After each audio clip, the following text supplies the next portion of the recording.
Hey there! Did you know Kroger always gives you savings and rewards on top of our lower than low prices? And when you download the Kroger app, you'll enjoy over $500 in savings every week with digital coupons. And don't forget fuel points to help you save up to $1 per gallon at the pump. Want to save even more? With a Boost membership, you'll get double fuel points and free delivery. So shop and save big at Kroger today. Kroger, fresh for everyone. Savings may vary by state. Restrictions apply. See site for details. Hey there! Did you know Kroger always gives you savings and rewards on top of our lower than low prices? And when you download the Kroger app, you'll enjoy over $500 in savings every week with digital coupons. And don't forget fuel points to help you save up to $1 per gallon at the pump. Want to save even more? With a Boost membership, you'll get double fuel points and free delivery. So shop and save big at Kroger today. Kroger, fresh for everyone. Savings may vary by state. Restrictions apply. See site for details. Hi everyone, I'm Deb Flashenberg. Welcome to Yoga, Birth, Babies, a podcast produced by Prenatal Yoga Center. We will be diving into everything prenatal yoga, birth, and baby related, hoping to inspire, educate, and empower you through your journey into motherhood. Thank you for listening. Hi, I'm Deb Flashenberg, and I'm your host of Yoga Birth Babies. And today we're talking about a topic we don't normally cover. It's not about yoga, it's not about birth, it's slightly about babies. We're going to talk about how to financially prepare for a new baby. And to have this conversation, I have Chelsea Brennan. Let me tell you a little bit about her. Chelsea is the founder of Smart Money Mamas. It's a monthly membership community, the Motivated Mama Society, an ex-hedge fund manager turned financial educator. She is dedicated to changing the way we talk about money, helping moms connect with all aspects of their money in a way that lets them overcome emotional blocks, identify what they want most, and create the healthy money habits that can help them achieve their biggest goals, all while modeling positive money relationships for the next generation. So Chelsea and I dive into some fantastic questions about getting a clear picture of your financial state, how to prioritize your spending and prepare for baby expenses. We talk about family money values, getting real clarity. And one of the things I absolutely love, she talked about money mantras. I hadn't really heard of that. And then for after baby, you have to have, maybe not have to, but you may want to take maternity or paternity leave. And she talks about how to look ahead for that time and prepare for that. That's just some of the things we talk about. It's a wonderful conversation. If you can do this while at home, I recommend listening to it because she gives some great exercises about really understanding your monthly budget and prioritizing. And so you may want to start writing these things down to start to get a clearer picture of your financial picture. So it's a wonderful conversation. I think you're very much going to enjoy that. Now, before we get to that, I want to give a big thank you to our listeners and to the students showing up in class. A big thank you to you. So I know that things are shifting. A lot of times we're getting back in person, but we still have this amazing community that still shows up online. And we are absolutely committed to supporting all those that want to join us online because I know not everyone can make their way to the Upper West Side in New York. So for those that are coming to our classes online, we have a special code, YBB10, and it gives you $10 off our different yoga packages, the monthly unlimited and the 8-class card. So please enjoy that little discount. And I look forward to seeing you in class. So if you want to take advantage of that, go to our website, prenatalyogacenter.com, and grab the schedule page and take a look at where you want to come to class, what time works for you, and I'll see you there. What else is going on? So we also have a free downloadable. So if you can't make it to class for whatever reason, go to our website, prenatalyogacenter.com, and grab your free resource, 5 Simple Solutions to the Most Common Pregnancy Pains. That way, if something's bothering you, maybe your neck or your back or your hips, you can look at this and it can give you a few of our asanas, our yoga poses that can address that part of your body so that you feel better. And then the last thing that I want to just remind you of is our teacher training. We're going to continue. So we're going to have some teacher trainings online and some in person. We're going to bounce back and forth throughout the year. So if you are someone that wants to take a deep dive into prenatal yoga through evidence-based research, cutting-edge information, check out our teacher training also at prenatalyogacenter.com. Oh, and there was one more thing I wanted to bring up. So I think I'm in maybe year 6, maybe even possibly year 7, I don't remember, of doing this podcast. And I've had the honor and the joy of speaking with so many amazing experts and covering so many topics. But if there's a topic that I haven't covered, or maybe I covered, but you want me to go deeper, please let me know. So you can email me at deb@prenatalyogacenter.com, and you can share a topic or a guest or an idea for upcoming episodes, because I want to make sure that this is really for you. I'm here to help support you. So if you want me to go into something more, let me know and I will do my best to find that guest.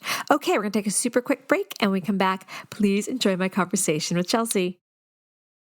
Hey there. Did you know Kroger always gives you savings and rewards on top of our lower than low prices? And when you download the Kroger app, you'll enjoy over $500 in savings every week with digital coupons. And don't forget fuel points to help you save up to $1 per gallon at the pump.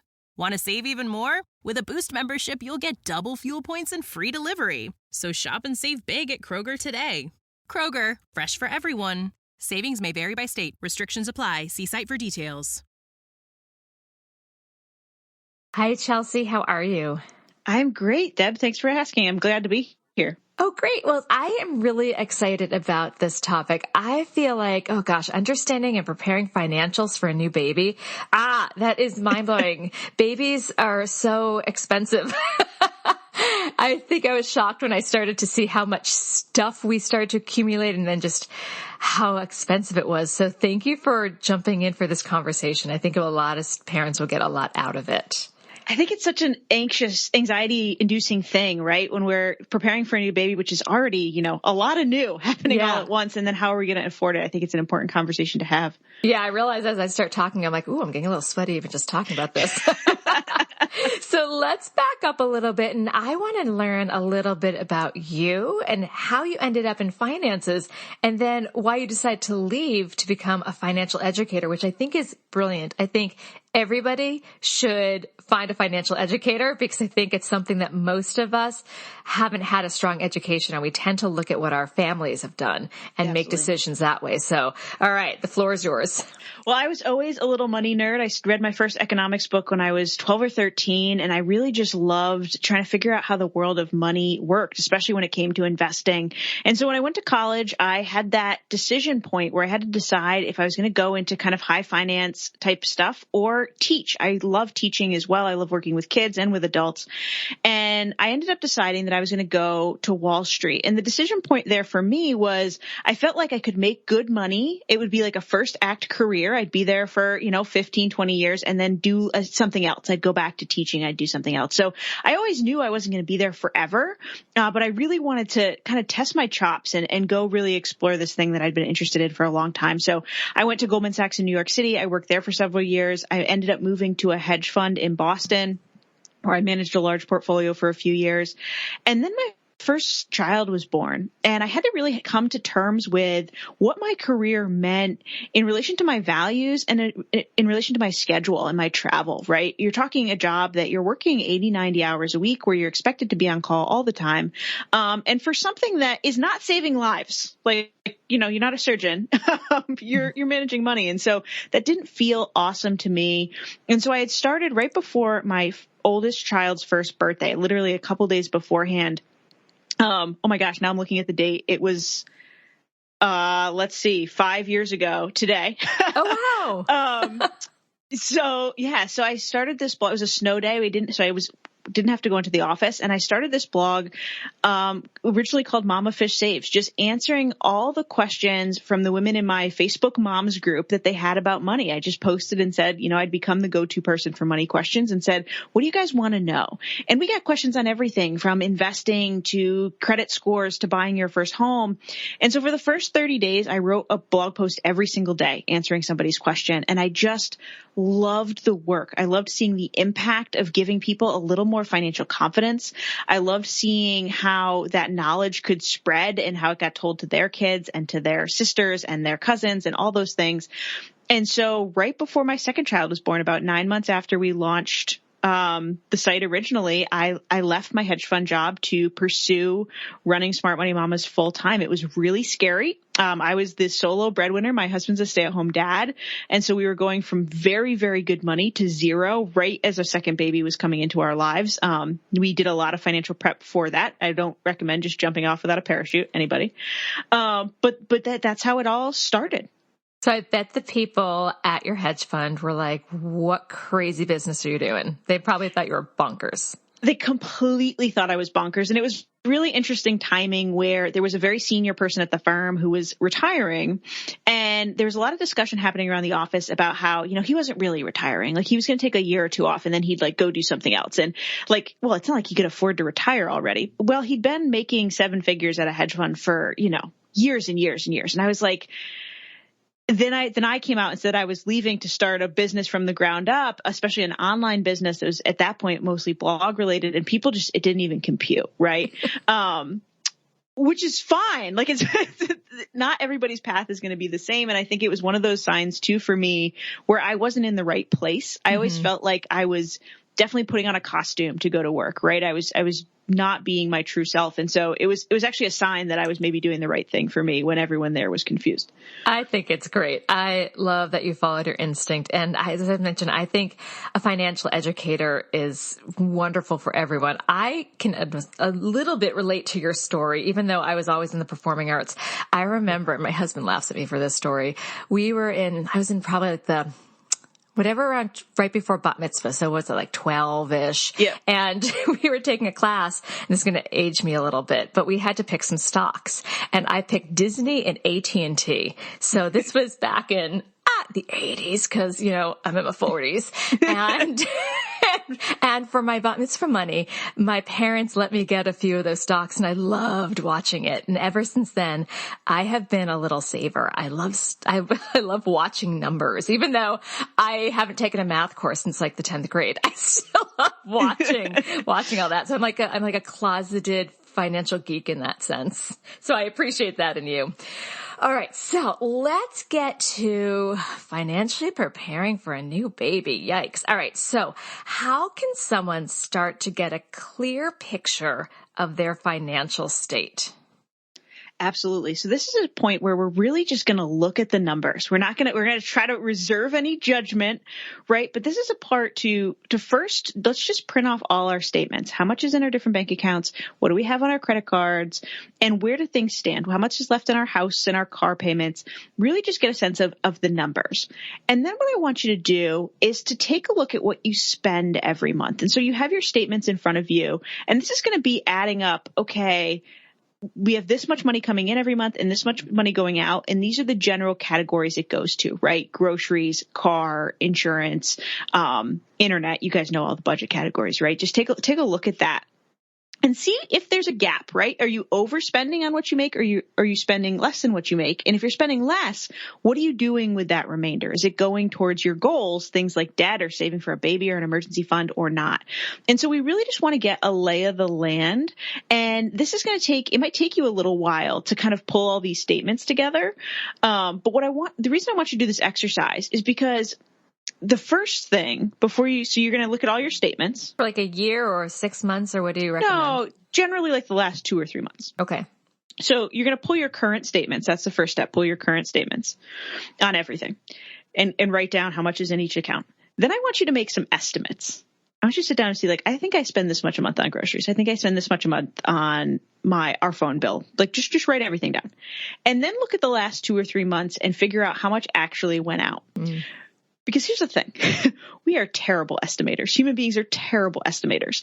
And so what we might think is that we're spending $600 a month on groceries. We might find we're spending $850 a month on groceries consistently. And we need to understand both what is actually going out the door and what we think is going out the door, because both of those numbers are important. Because if we're consistently understating what we spend, when we haven't updated our budget in a couple of days and we're standing in the grocery store and we're like, oh, I think we definitely have like $200 left in the grocery budget, you can remind yourself, oh, wait, hold on though. Like, I always think we have more than we do. Like, maybe I should try to be a little leaner this week. We want to really understand that difference, but we want to see where you are and how much is in and how much is actually going out every single month. That makes a lot of sense. Of course. I know that I always underestimate, because then I look at the credit card bill as I'm about to pay it. I'm like, oh, really? That's what it is. That's a fascinating thing about credit cards too. And I think credit cards can be an amazing tool for a lot of things. But when we look at the research, the lowest estimate that we've seen is that people spend 12 to 16% more when they're spending with a credit card than when they're spending with a debit card or cash. Yeah, because you have to hand it right over. And that's a little painful. It's a little bit painful. And credit card companies know this, right? It's why they try to incentivize us with points and all these things. They know that we're going to spend more when we use a credit card. And so if you're someone who especially spends with credit cards, this exercise is even more important. But once we figure out kind of that lay of the land, how much is in your accounts? How much do you have for an emergency fund? What are your monthly expenses? Then you have that kind of starting base to say, okay, now I know that next I need to create more of a space. I need to cut back in this budget category. And we can start to really create a plan, but you can't create a plan if you don't know your starting point. All right. That makes a lot of sense. All right. So now people have a sense of how much extra they have a month, if there's anything extra. So then let's start to prioritize how someone can then prepare for baby expenses, because again, there's so much that someone may not think about. And if they don't have a ton of that extra, or what if they don't have any of that extra, how do they start to prioritize what they spend on baby? Okay. So for a lot of us that haven't had a budget in the past, or we haven't kept one consistently, a lot of us have written one and then it kind of falls away after 2 weeks. If you've never really consistently stuck to a budget, the first thing that I would do, you have all your numbers. I would take a clean sheet of paper, write down all your budget categories, and create what I call a bare bones budget, which is like, okay, if shit hits the fan, for lack of a better term, right? So if somebody loses a job, whatever, what is the minimum amount we need to send out the door to keep the lights on, right? This is paying your rent or your mortgage. This is paying your insurance, your cell phone bill, making sure you have food on the table. Like, what are those core expenses? Forget everything else for a minute. We're not going to live on this bare bones budget unless we absolutely have to, but I want you to understand what your actual real necessities are and where you have choice with the rest of your money. Okay. So when we look at what's actually going out the door currently, which is what we did in the first step, there's a lot of built-in expectation and just habit in our spending that's in those numbers. When we look at our bare bones budget, what we're doing is we're saying, okay, here's what absolutely has to go out the door.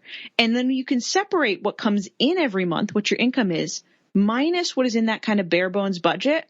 And that's the amount of money you have choice with every month. And this is the place where you're going to say, okay, do I have room to add baby expenses? And does that mean that some of these things that were not in my bare bones budget are going to have to go, maybe getting your nails done or whatever it is?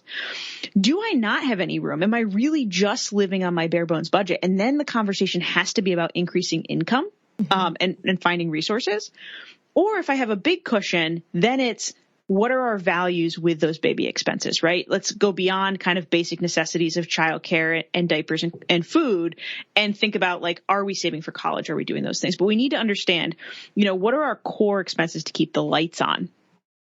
That is very helpful. Oh, I love this. I hope everyone out there, if you're not driving or walking down the street, I hope you're writing this stuff down, because I think it's important. I love the idea of categorizing things, bare bone budget, and then the extra stuff, because again, going back to, we don't often think how much we spend. So once the pandemic hit and I wasn't out and about, as many of us weren't, I didn't have my weekly or even somewhat daily coffee trips. And I started to notice is, wow, I was probably spending like $25 a week on coffee. It's insane.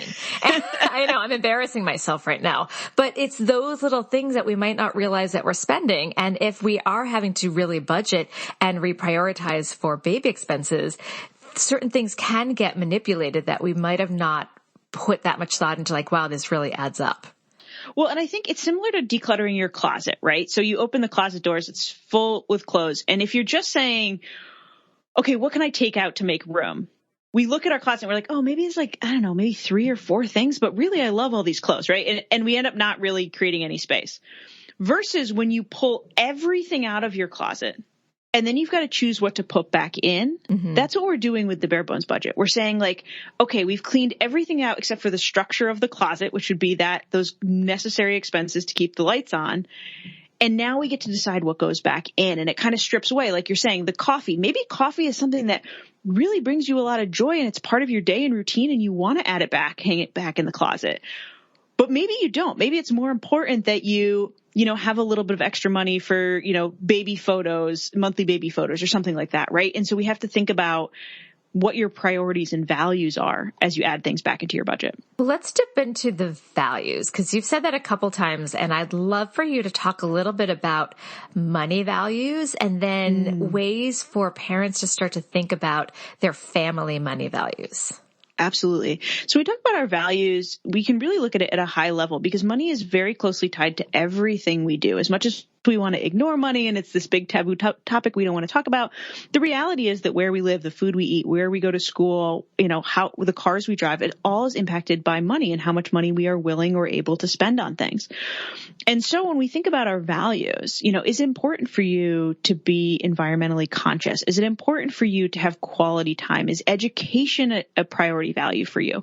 And so you have to work down to what are those core things for your family? For us, it's, quality time, education, and environmentalism are our 3 core kind of family money values. And when we look at our budget and where we spend our money, we want our money going towards those things as often as possible.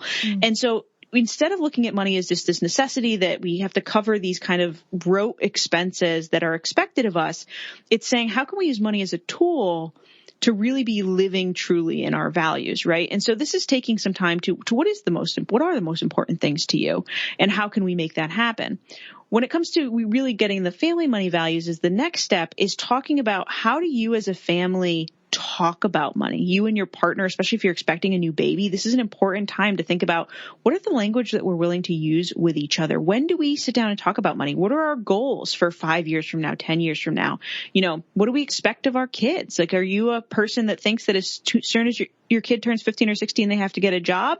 Or would you rather them focus on school? And how do we communicate that to our kids? And so it's really figuring out, how does money work in our unique world? Because there's no one right way to do this. Yeah, no, you got me thinking quite a bit. And it also made me start thinking about my kids are a little older, 7 and 10, and the conversations we have about money as a family, and then more, I wouldn't say as a family, my husband and I, and the kids are around and they hear us talking. And then I'm realizing that is helping formulate their relationship with money and their values.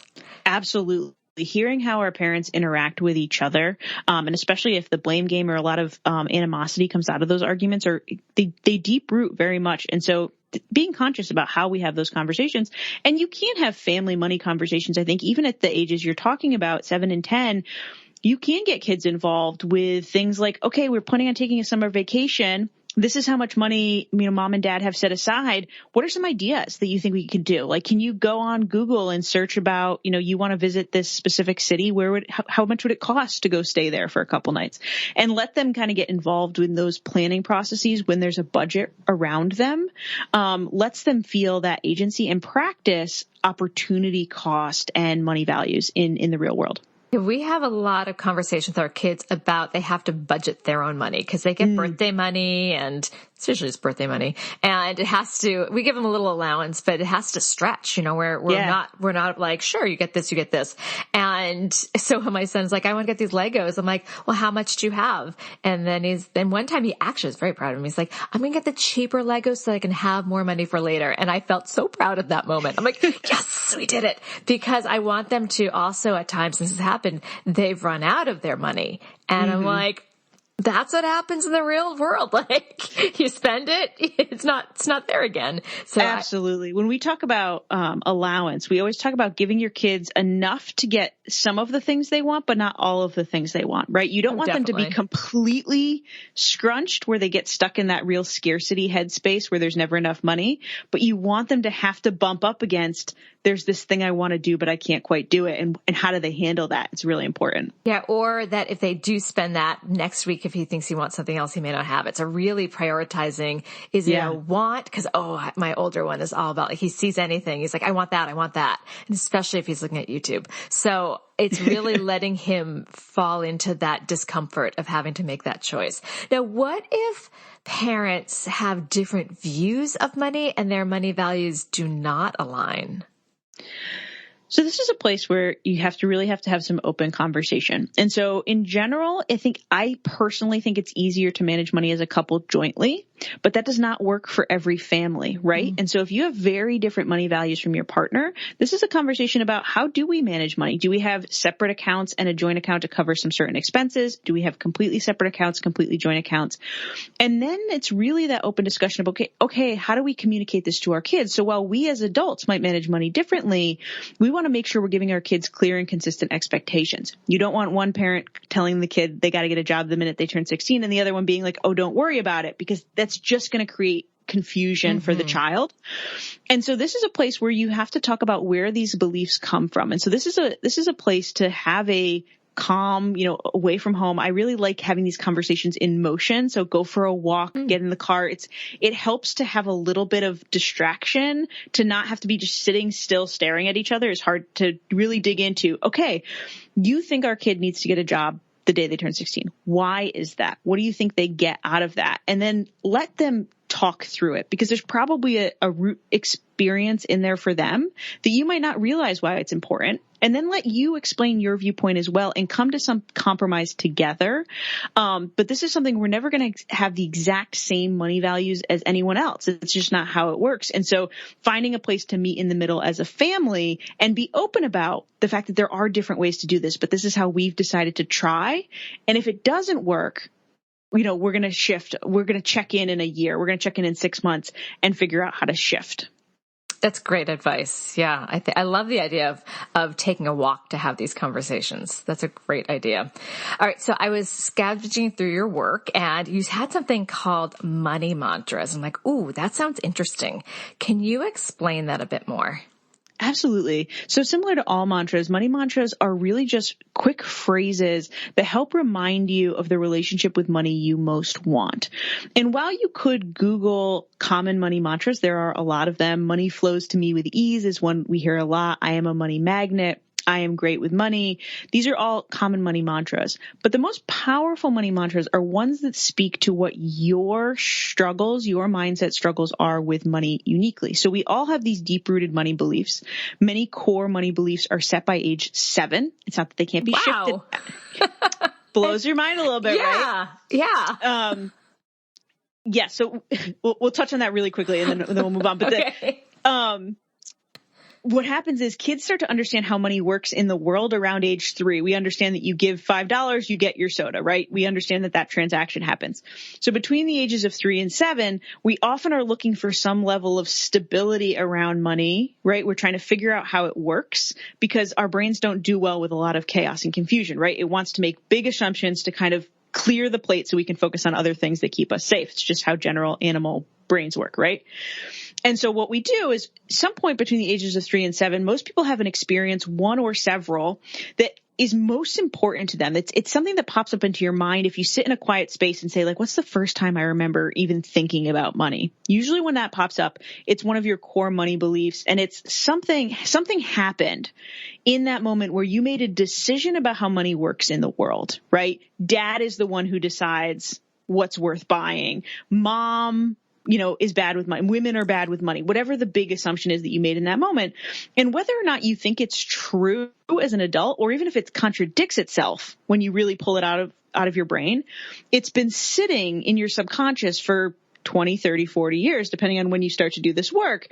And your brain has been looking for reasons to prove that thing for a really long time. And so for me, my experience was the first time I really saved for something important. I wanted this purple, like kind of see-through purple Game Boy. I saved up for it. It took me over a year. We got to the store, and I'm a natural saver and security seeker. So I like to have money just in case. That's anxiety related, right? I relate to that. Yeah. And so I got in the store and I had more money than I'd ever had in my whole life. I was like 7 or 8 years old.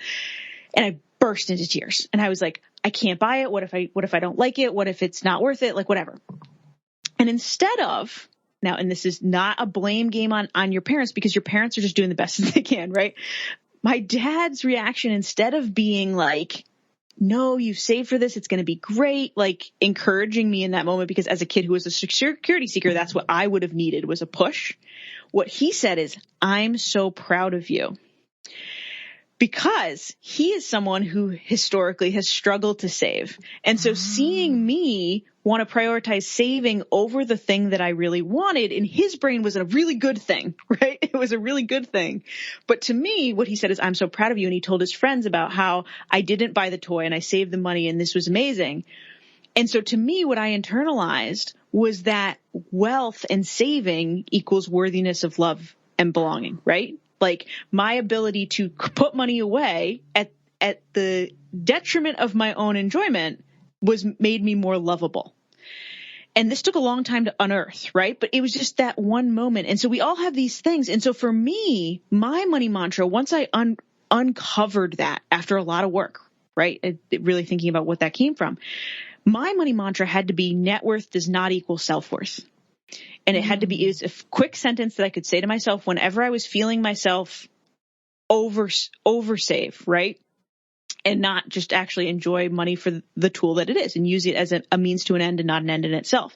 And so your money mantra has to be something that speaks to where do you get stuck with money and how can you push through those moments? So if you are a chronic impulse spender, your money mantra might be, I am in control of my money and it builds the life that I want. And when you're in the moment in Target and you see that cute top, you can say that and ask yourself, is this building me the life that I want? And if it's not, you put it down. And so your mantra is those reminders of that relationship you want with money. Oh my God, I'm absolutely loving this. And you have me like racking my brain. And I very much relate to the saving. I am a chronic saver. And it's hard for me to watch the numbers go down in an account. I like watching them go up. So, yeah. I mean, who doesn't? But it's really hard for me to spend. And I remember, first of all, I remember my first money memory. I was with my dad and someone asked me about allowance. And I'm like, I get a quarter. Granted, this was probably the 70s. And the guy's like, I remember him still be like, you'd be known as like the quarter lady or something. So I remember collecting my quarters for something. But as you talked about the savings, my dad was a huge saver. And I saw there were things that he wanted to buy, but he chose to always save. And I think I inherited that. Like you're talking about how we watch our parents. And some of these unspoken values are just absorbed through osmosis since we're in that environment. Oh my gosh, it's making me really want to take a beat and step back and be like, what are the money messages my husband and I, and luckily we are on the same page with money, but like, how are we sending these messages to our kids? Oh, I'm so excited to like dive deeper into this in my head later and have a conversation about this. All right. But I'll pull us back to the parents. So, all right. First of all, that was fantastic. So thank you for that explanation. So what should new parents, we're going to totally change topics now, unless you have anything else about, actually, you know something, I think I'm going to stick with the money ideas before I go into maternity, paternity leave. Let's talk about, we talked about money values. Let's talk about starting a college fund. So say someone in their family money values and they happen to have some extra that they're not having to go out the door. What are some general rules for starting a college fund for kids? Absolutely. So I think the general rules are making sure that you are taking care of your own future first. As parents, especially if you've had student loans that you've had to pay off yourself, we have a lot of baggage about not wanting to pass that experience on to our kids, right? We want to save them from that experience. But you can borrow money for college if that's a choice that you want to make. You cannot borrow money for retirement. So this is first making sure that you are putting away enough money to take care of your own retirement, that you have a good emergency fund so that if somebody got laid off, somebody got injured, something happened, something broke in your house, it would be covered, because we don't want to invest money that we might need, especially in a college fund where you can't take it out without penalty. And so once you make sure that you've, put on your own oxygen mask, so to speak, then it's really a matter of picking a 529 plan. Almost every state has a plan. There are a couple states that don't. You can use any state's 529 plan. Doesn't matter where you live. The thing to consider is that many states offer some kind of state tax deduction for using your in-state plan. And so if your state has that option, you're going to want to use your in-state plan and get started with that account. If you don't have a tax benefit, or it's not, you have very high fees in your state account. You can see that pretty easily. Some fees are over like 0.5, anything over about 0.5%. We'd look elsewhere. You're going to want to use one of the best 529s in the country, which are going to be New York, Illinois, and Nevada are going to be your kind of three best plans. And so you can start with any amount of money. This is going to depend on what you as a family, once again, come back to your money values. What do you want to cover for your kids? And how old are your kids? They're the two biggest questions, because it's going to impact the amount of time you have to build that money and how much you want to set aside. And so if you want to cover half of their education, there are great tools on almost every state college website now to estimate the cost of college by the time your kid is ready to go. It's not going to be exact, but it'll let you kind of figure out, okay, in 2030, based on current tuition increases, this is how much it's going to cost, and determine how much you want to put away. Now, you can start with as little as $10 or $20 a month. Just get the account going and add to it as you go. But yeah, you're going to want to start with that college 529 plan. There's a lot of myths about 529 plans and how they work, but they really are the best college savings vehicle to look into. So I'm kind of just throwing this out there. Do you have a general sense of how much the average college costs now, and then kind of the projected, say someone's listening to this right now and they have a 1-year-old, so in like 17 years? Oh, goodness. Not off the top of my head. I know that college costs are increasing at an average of 7% a year, which is crazy. I think the interesting discussion, and this goes way beyond money, and I'm not an expert in this at all, is what is higher education going to look like in 17 years, right? If you're having a 1-year-old. We're seeing a lot more specialization in, different degree programs and certificate programs. Will we go to a 4-year university the same way, especially now that we've seen through COVID in the last 2 years, people doing more remote education? Will that push us into a different era? And so I think it's really hard to try to figure out how much college is going to cost. And so it can be a measure of you and your partner just saying like, hey, we're going to put away as much as we can, or we're going to put away this much every month, and that's what's available, and we'll figure it out after that. Because trying to predict what higher education is going to look like in 17 years is almost impossible. That's true. I guess I'm just trying to wrap my head around what it could look like, as well as, who knows what's going to be covered. I know, not to get into the politics, but, sometimes there's some politicians saying, oh, we want to have like community college for free, or 4-year colleges in the state cheaper for residents. So, we don't know what that's going to look like. Now, if somebody does start a college fund and there's money left over, who knows if that's realistic? But say they choose a different school, and that doesn't cost all that much, or they don't even go to college. What happens with the college fund money? Where does that go? Absolutely. So it really depends on what happens. So if your child gets a scholarship, you can usually take money out of your 529 without penalty, in equal amount to that scholarship, so that you're setting that aside. If there's money left over, your kid is gone, you've paid all the tuition, there's money left over, there's a few different choices you can make. One, you can roll it to another person. So if you have a younger child that is still in school, that maybe their 529 wasn't as filled up, or for whatever reason, or they're going to a more expensive school, you can move that money into their name. You can leave it in your child's name in case they want to go back to higher education, or even wait until they have kids and change it into their child's name. And then the last option is always to take that money out. Now, when you take that money out, you will have a penalty if it's being used for if it's not being used for higher education expenses. I believe it's 10% plus you pay capital gains taxes. And so there are tax associated with that, but you can't take the money out. Overall, what we've seen is that for most people, you're not going to have money left over. I know. I say that and I'm like, I don't think but you never know. Like, what if somebody, I like to think my kids are smart. Who knows? I doubt they're going to get full scholarships, but what if both of them got full scholarships? So yeah, well, scholarships are covered. There are ways to navigate that. But even in this case where your child doesn't choose to go to college, right? Life changes. They want to start a business. They want to go to trade school, whatever it is. There are different things you can use. So you can still use the 529 for most trade school educations for their first set of tools if they're in the trades, things like that. We've told, my husband and I have discussed, our boys are still 4 and 6, so they're not ready for this conversation yet. But if they choose to do something like go to trade school or start a business, we would still expect them to take a few kind of business and management classes, even if they weren't going towards a degree, because we want them to have a solid foundation on which to start whatever their career is.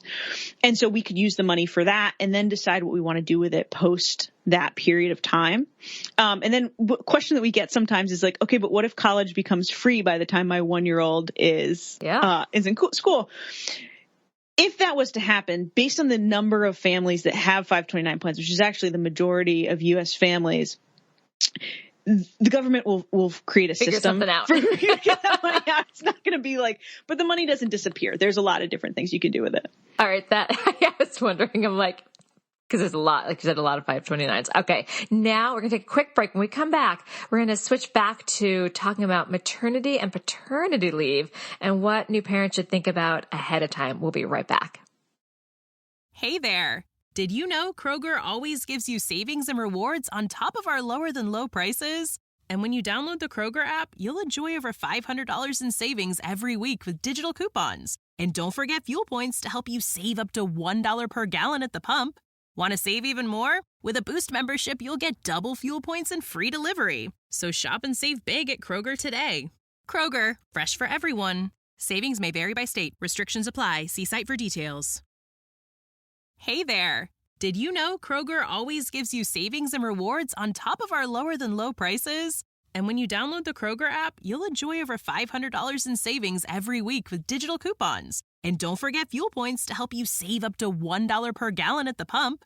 Want to save even more? With a Boost membership, you'll get double fuel points and free delivery. So shop and save big at Kroger today. Kroger, fresh for everyone. Savings may vary by state. Restrictions apply. See site for details. Okay, so I jumped us ahead to college. Now I'm pulling back to maternity and paternity leave. So what should new parents learn ahead of time about that leave time? Absolutely. So we want to make sure that you understand how much leave you actually have. And I know this seems like a simple question, but it's not always very clear. So do you have a certain amount of time plus sick days and vacation days? Oh. Do you have to use your sick days and vacation days first?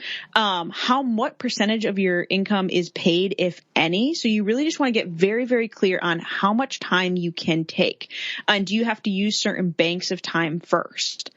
The next question is, does your company use short-term disability to cover maternity leave? And if they do, are you automatically enrolled in that coverage? Or are you going to have to enroll on your own during open enrollment? This is an important question to ask because sometimes when you're using short-term disability for maternity leave, you have to have held that policy for at least a year to be able to use it for pregnancy leave. How do they get that policy? Is it part of what with their insurance, their health insurance, or is it part of, cause I've had to do stuff for my employees, but owning a business, I didn't have paid maternity leave or maternity yet. So I'm very confused.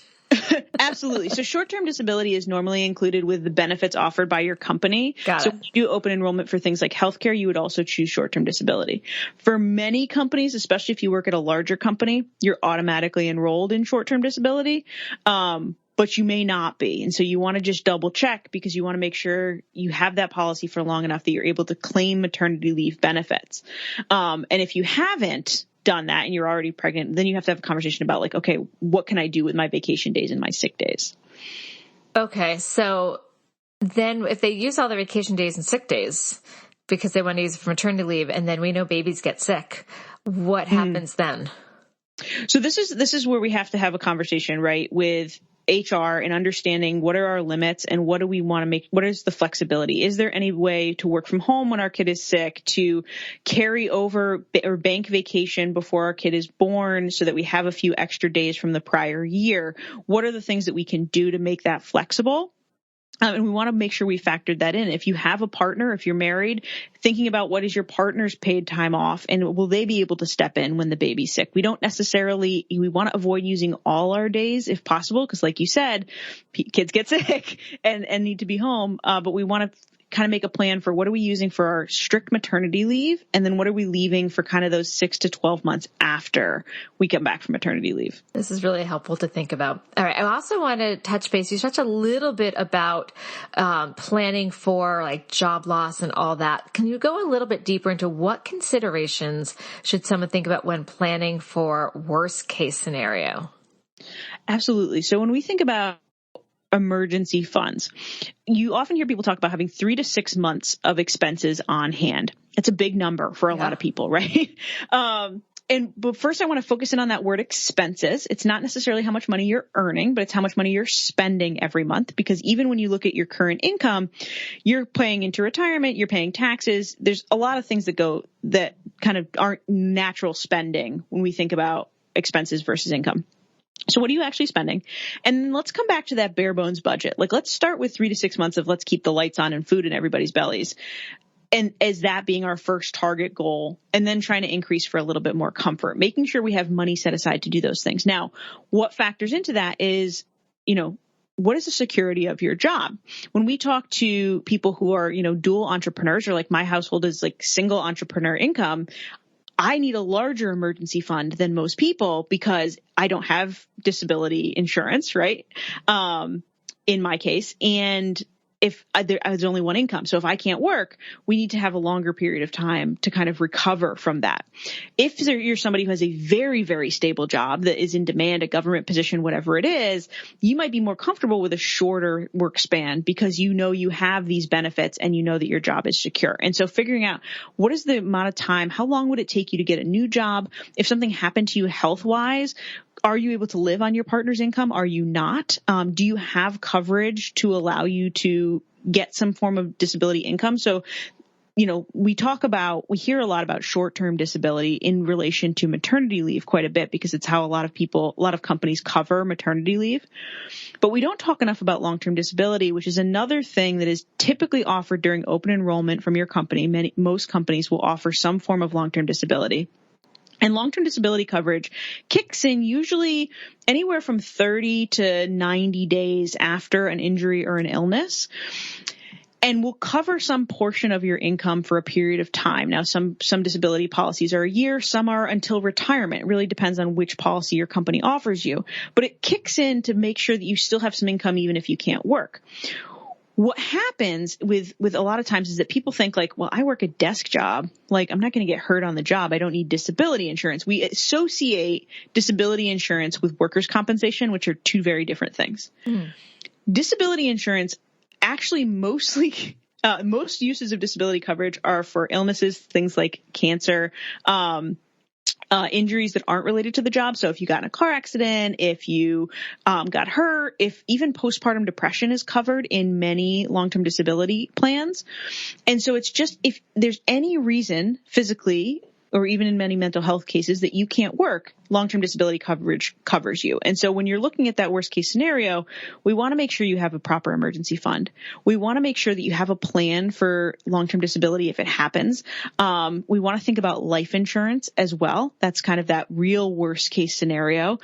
Is your family and your child provided for if you were to pass away prematurely?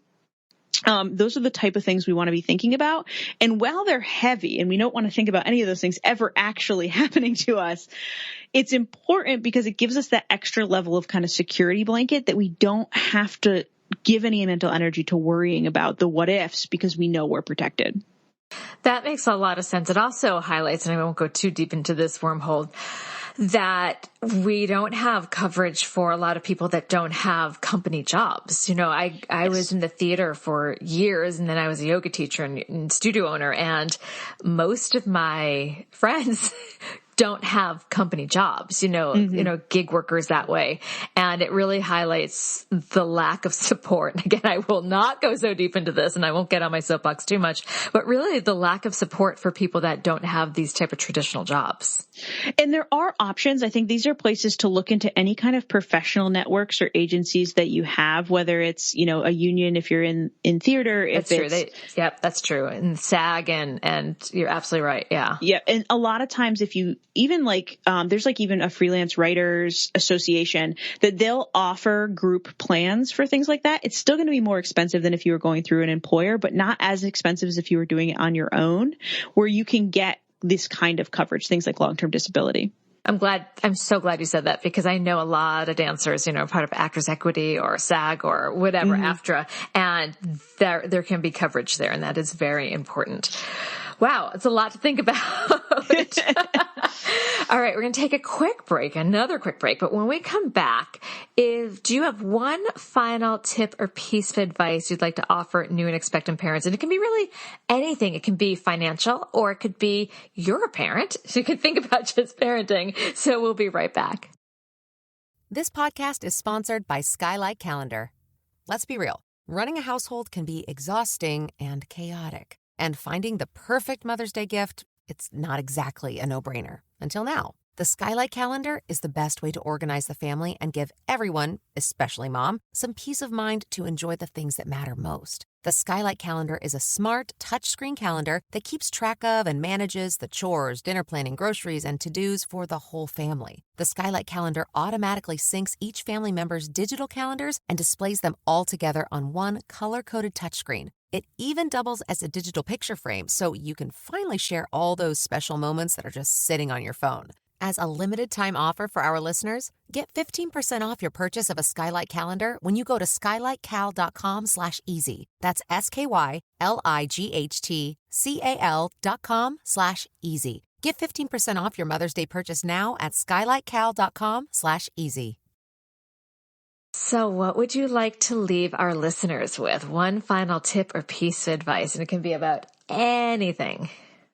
All right. We were focusing on new moms earlier in the conversation, so I want to just give everybody a tip that's a little bit of a money tip, but also just a parenting tip, which is to know what matters to you and your priorities when it comes to parenting your child. Do you want limited clutter? Do you want no plastic, natural or organic?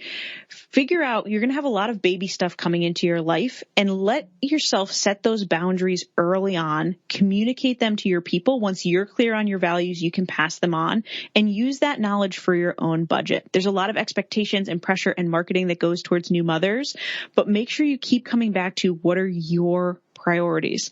The other quick one that I'll throw in real fast is my advice is to not stock up on diapers or pacifiers or kids' clothes that are not your kid's size before they arrive. That's good.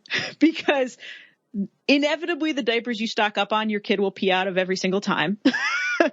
They won't like the pacifiers you bought, things like that. And so, as much as it can feel like good to kind of stock up and nest on all that stuff, start with kind of sample sizes of everything, and then, ask for gift cards or time, actual time help from people instead of, clothes that are a year in advance that they will inevitably not be the right season for those clothes when your kid fits in them. Oh, that's so smart. I remember we had so many 0 to 3 months, and my son was 8 pounds when he was born. He went straight into the 3 to 6. I'm like, we had all these onesies, but I will laugh. I kind of laughed when you were saying think about your values.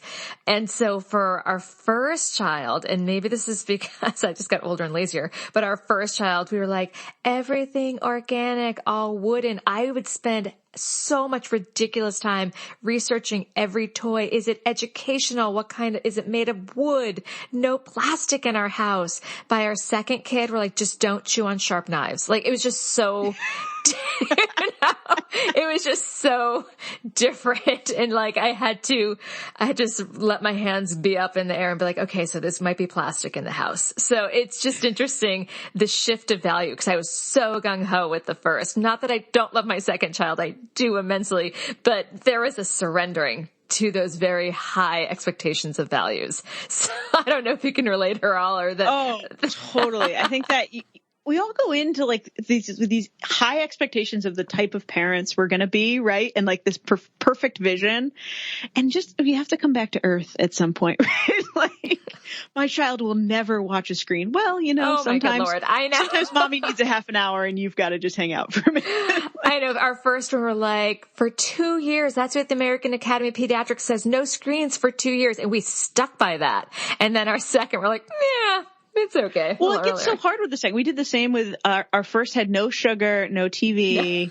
Second one came and it was like, okay, well, now the older one's watching a show. Like, what am I going to do with the little one? Exactly. And I was like pureeing and making all the baby food. Yeah, it's very interesting. But I just loved what you said about the values, because it's true. Like, I still try to stick by those values, but I've given myself some grace that those values might soften and change a little bit. Absolutely. I more just mean, and when I say that, guys, I mean with what you're buying. I think that sometimes, we're really set on, we don't want, the clothes with the weird clothes that people buy that like chick magnet for infants. Yeah, sorry. I shouldn't have said that. Oh my gosh, I'm going to have to edit that out. Like, yes. Sorry, I have a reaction to those. Sorry. Clearly I do too, because I'm using it as an example. Sorry to everyone who loves those shirts, I guess. But if you don't want that kind of stuff in your kid's wardrobe, being able to communicate that of like, hey, we're only taking like t-shirts without sayings on them, or only with like these kind of sayings on them. It really just helps save you time on returns, wasted money, clothes that just end up in a dumpster. We really don't want that to happen. And so it's figuring out, once you get clear on what matters to you and the type of things you want to have in your house, it's just communicating that to your people. Yes, 100%. All right. So where can people find your work? Absolutely. So we're smartmoneymamas.com. Mamas is MAMAS. I know some people spell it differently. And we're at Smart Money Mamas on all social platforms. Come hang out with us on Instagram and TikTok. We'd love to have you. And you have your own podcast.